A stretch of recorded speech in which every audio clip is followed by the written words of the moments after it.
Sevimli kichik do'stlar, bugungi cho'chaklar dunyosi sahifamizda men sizlarga nima eng éghir nomli masalani so'zlab beray. Yoqtirib anglaysizlar. Bir kuni ma'lum bir kentdan 4 odam tijorat qilg'ili shaharga beribdi. Ular o'zlariga kerakli narsalarni sotib olgandan keyin uylariga qaytibdi. Ular uchi oldida, biri keynida minishibdi.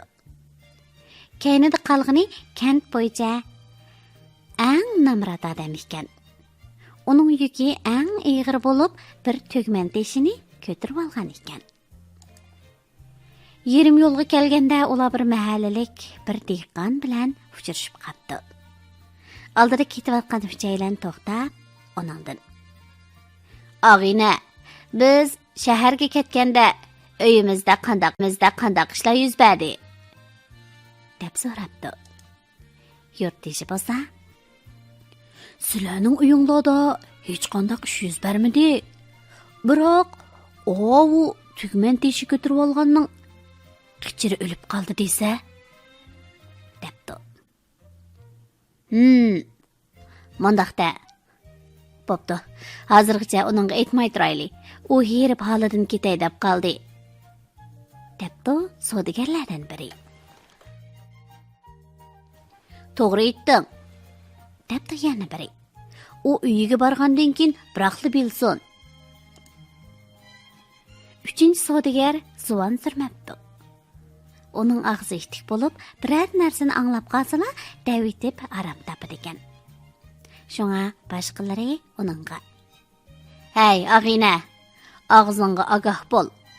Agar bu ish og'zingdan chiqib ketadigan bo'lsa, adibingni berib qolmay, yana dehsanga tugman teshini ko'tirtimiz", debdi. Yo'q, demayman", debdi og'zi ishtik odam. Ular shu gaplarni deyishayotganda namrat dehqon tugman teshini ko'tarib yetib ketdi. Ular birlikda yo'lini davomlashtiribdi. Og'zi ishtik odam yo'lda ketib o'tib qiynalib ketibdi. Biror 100 qadamdak mengib, oxiri o'zini faqat tutolmabdi-da, tilini ixtiyoriga qo'yib etibdi. Namrat odam o'ziga kelgan bola qazanib qandan keyin beshini sangilatib, yuki hassilab éghirlashgandek bilinibdi. Hamrohlari og'zi ishtikni ayblashibdi. Hey, sen qanday kapolat bergan eding?" Ular uni toza dumbalabdi. Ondan tugman teshini uningga artib qo'yib, toki kentgacha opirishni buyuribdi. Og'zi ishtik odam tugman teshini xushallik bilan ko'tarib debdi: Bu qanchalik éghir edi. Boshqalarning mahbiyatini davatmaslik menga haqiqiy éghir tuyuladi.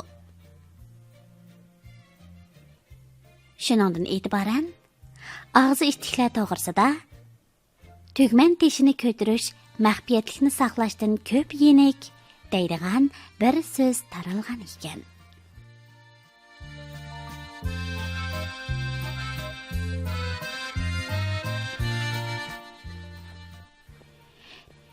Demak, kichik do'stlar, ruhiy kayfiyat odamning butun harakatiga qo'mondonlik qiladi.